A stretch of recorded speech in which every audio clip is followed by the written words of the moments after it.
man? It is Black Balloon, and I'm coming back with another video, so y'all already know what's going on. Alright, y'all. Now, I haven't been able to show my face in a video lately, because I have been moving, as you can tell by these empty walls behind me, but it's neither here nor there, right? So, we're here today to talk about Kurt Cobain, Courtney Love, and I guess, so to speak, the mystery surrounding his death, because to this day, it's still talked about, and a lot of true Nirvana fans don't believe he unalived himself. Now, bear with me throughout this video, because YouTube likes to age restrict videos where you constantly talk about someone committing the S word, so we're gonna have to use unalived anytime we get close to that word, all right? Just for the guidelines. I don't want this video to be, held back any kind of way and slow down the reach of the video, because this should be a really good one. Now, a lot of y'all may remember I did cover Amy Winehouse and the 27 Club before, which we talked about Kurt Cobain, but, it wasn't really a deep dive. And so I figured this would be the perfect time, because someone recently requested that I talk about Kurt Cobain, Courtney Love, and the Jeffrey Epstein connection that she had. So I figured that would actually be dope, because like I said, I never did a deep dive on Kurt Cobain. So even just going back and watching old interviews and stuff with Courtney Love,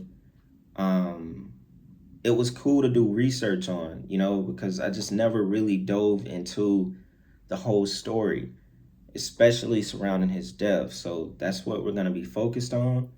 That's what we're going to talk about. Of course, we'll use this video to go down a couple of clips. Got a good article that we're going to read from. And I think y'all will enjoy this video, man. So with that being said, check this out. Every generation has its icons, the people whose work captures what it feels like to be a certain age, to live in an uncertain time. For people too young to remember when Jim Morrison or Jimi Hendrix or even John Lennon died, the death of Kurt Cobain just 10 days ago evoked a similar sense of loss. Cobain was 27 years old, a rock star with a history of drug problems. A few weeks before his death, the lead singer of the band Nirvana overdosed on painkillers and alcohol. But the final blow came from the barrel of a gun, and it was a shot heard across a generation. But they have not released a name pending notification of next of kin. Now, to bring you up to date, apparently an electrician was inside the Kurt Cobain home this morning at approximately 8:30 when that electrician discovered the body of a white male, apparently in his late 20s. The man had been shot to death, apparently a self-inflicted wound from a gunshot. Police found a one-page suicide note next to the body, also some form of ID. Now, officials at this point have not released a name on that body. We are awaiting the medical examiner's report. In the meantime, officials tell us that they are continuing their investigation. Nirvana itself is known for its grunge music. They released their third album last year. You may remember that their first album on a major label sold 7 million copies. It is a three-piece band, and Kurt Cobain is the lead singer in that group. All right, y'all. Now, in this part of the video, we'll take the time just to get to know Kurt Cobain. We'll read about whether or not we think his death was an actual murder, or was it the official narrative that they gave us of him unaliving himself. Now, after this, I got something crazy for y'all. Now, I know a lot of y'all have never seen this clip.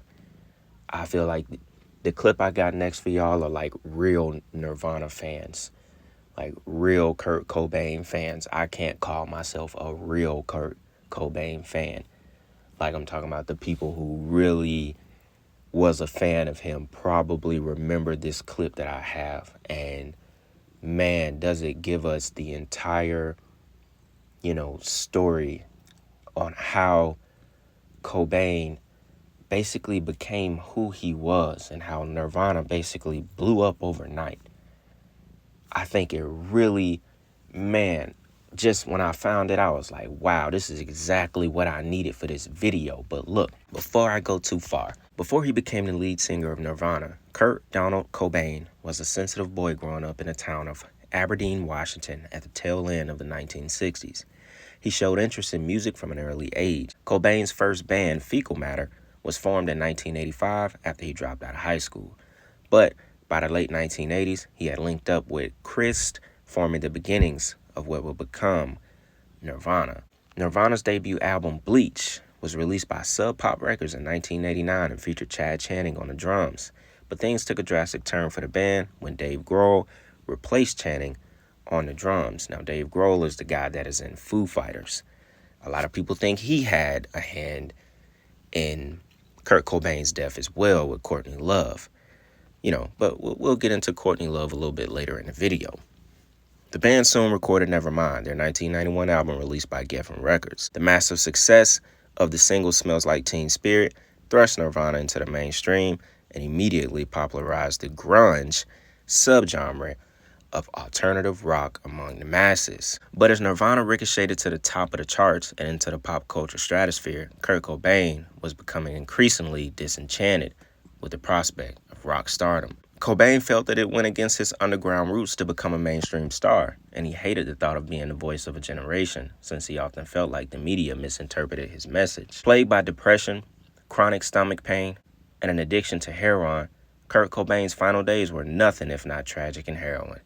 And according to Seattle police, it all culminated with a self-inflicted shotgun blast. The bullet had struck his head through his mouth. Now, mind y'all, just about a month, like I said earlier in the video, just about a month before he supposedly unalived himself, he overdosed. And I think he was in a coma. Kurt Cobain's death left his family and friends devastated. Grief-stricken fans were left to ponder why their hero's voice had been silenced. And so, perhaps it was natural for some for them to wonder if Kurt Cobain was actually murdered. But one man took his claims to the next level. Just a few days before his death on April 5, 1994, Kurt Cobain ran away from the Exodus Recovery Center in Marina Del Rey, California. In response, Courtney Love hired Tom Grant, a former detective with the Los Angeles County Sheriff's Department, who became a private investigator, to go looking for him. It was initially reported that Cobain's mother, Wendy O'Connor, had filed a missing persons report. We're also going to get into what she talked about with Kurt Cobain and the 27 Club, which is very interesting. She stated that Nirvana frontman had a shotgun and maybe, y'all know that word, I can't say it, I'm sorry. But according to Grant, it was actually Love who filed the missing persons report in O'Connor's name, so that's very odd. She would do that. It's unclear why Love would have wanted to pose as O'Connor, but Grant used this information as part of his overall summary of events, hinting that Love was being elusive about her husband early on in the investigation. After Cobain's body was discovered at his Seattle house, Grant felt bewildered when he heard the ruling. Despite the official story given by authorities, Grant clearly had some doubts, but it wasn't until 1994 in December that he started publicly raising questions about Cobain's death and talking about the suspicious things he'd observed during this investigation. There are several reasons why Tom Grant thinks Kurt Cobain was murdered, but at the core of his reasoning lies the belief that Cobain couldn't have injected himself with such a large amount of heroin, 3 times a lethal dose, and then been able to shoot himself in the mouth. Grant believes that even a heroin addict would have been incapacitated and unable to pick up a gun. Another reason why Grant believes that Kurt Cobain was murdered is because of inconsistencies in his suicide note. Grant thinks that the top half of Cobain's letter was meant to announce that he intended to leave the music business behind. He was actually thinking about leaving the group and supposedly was clean for, or trying to get clean, the couple days before, he died. But since the bottom half of the note has different content and mentions Love and Cobain's daughter Frances, he thinks it could have been written by someone else. Grant's theory was bolstered by claims made by Hank Harrison, Courtney Love's estranged father, who believes that Love was involved in Cobain's death. There was even a man named Eldon Hoke, nicknamed El Deuce or El Duce, who came forward and claimed that Courtney Love tried to offer him $50,000 to kill Kurt Cobain. Of course, it's worth noting that Hoke was a shock rocker looking to promote his career. But eerily, just days after being interviewed about Cobain in 1997, Hoke was found dead after being run over by a train. That is insane.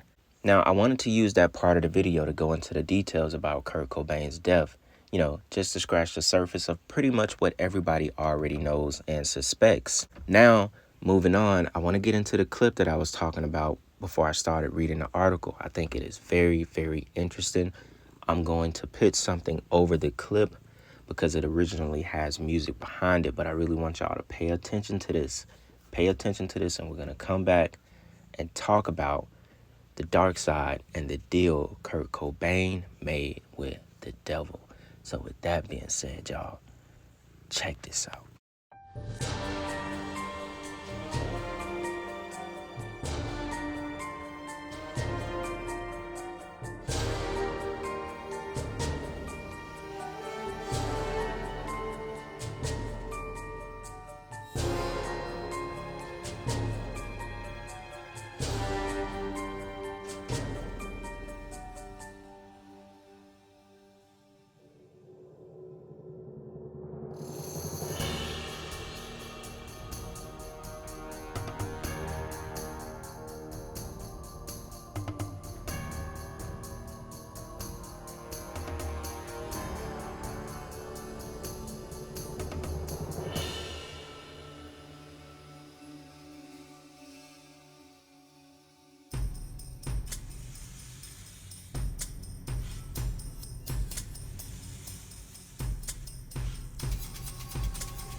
But actually, I think virtual reality machines will actually get you high.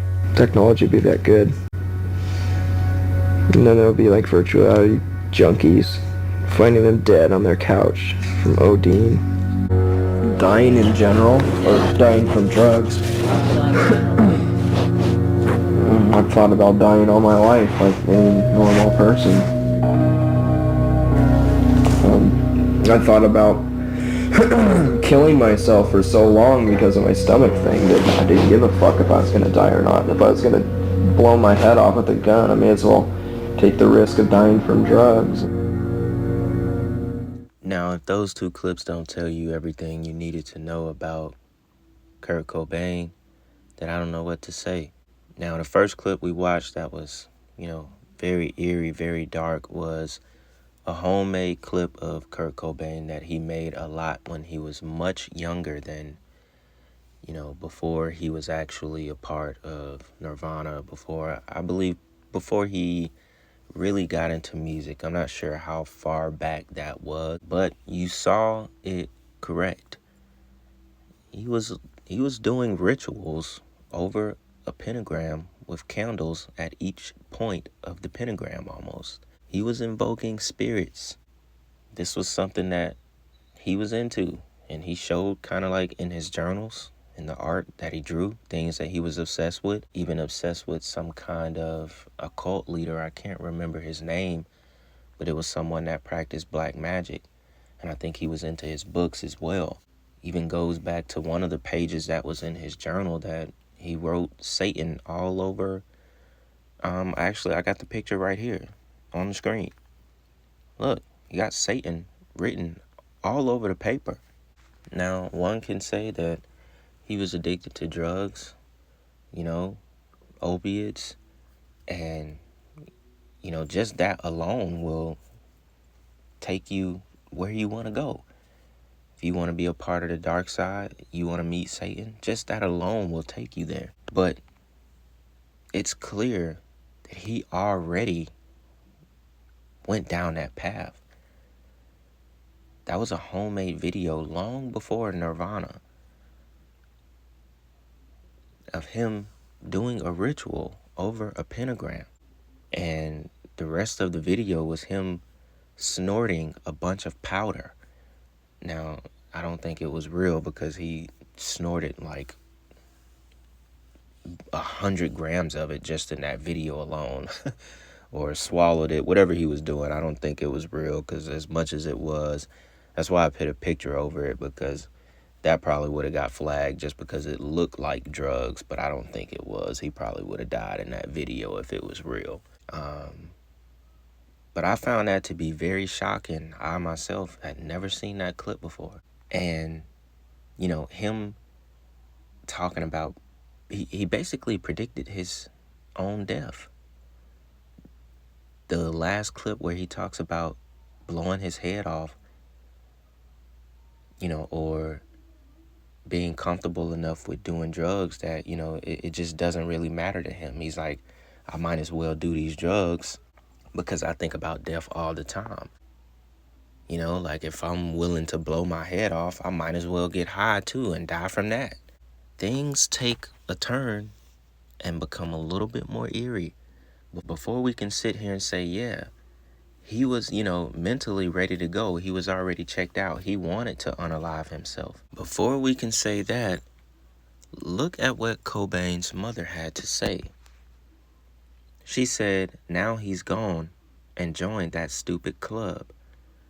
When she learned her son had died, referring to Jimi Hendrix, Janis Joplin, Brian Jones, and Jim Morrison, and the others in the 27 Club like Amy Winehouse, also the recent actor that just died at 27 as well, she said, I told him not to join that stupid club. And if y'all remember, Hendrix, Joplin, and I think Jim Morrison died in threes. His mom said, I told him not to join that stupid club. Even though Kurt Cobain's death did put him in that club, he left behind a wealth of writings and drawings from his journals, a treasure trove for those touched by his music. Think about that, y'all. His mom said he joined that stupid club. And he already had talked about offing himself. He basically gave us the script, so to speak. But it's still left up to be a mystery. We can sit here and talk about Courtney Love. We could sit here and talk about his other bandmate having something to do with it. We could come up with a bunch of theories. But we will never know who else might have been in that room with Kurt Cobain. Who might have pulled the trigger. But all signs point to it being a ritual sacrifice. And him telling you what the script was. He told you what was going to happen. It was kind of like Mac Miller. It's the same thing. They tell you what's going to happen, what the public is going to know, the story that the public will be sold. But I myself, speaking of Mac and Kurt Cobain, I made a deal with the devil. I know when I'm going to die. I'm dying at 27. I'm speaking as Kurt Cobain. I've already made my pact with the devil. But we have to sell you a story. We have to sell you this death. The devil is going to take me at the peak of my career. And that is how you know it was a sacrifice. The devil came and collected. It take you at the peak of your career. Just like XXX Tentacion. He made a deal, and his deal was to be took at the peak of his career. And that's how real some of this stuff can be. That's how real it is. Kurt Cobain, y'all, he played with the devil. Kurt Cobain made a Faustian bargain, sold his soul, and he knew he was going to die at 27 years old. That was his story. And there was no way around it.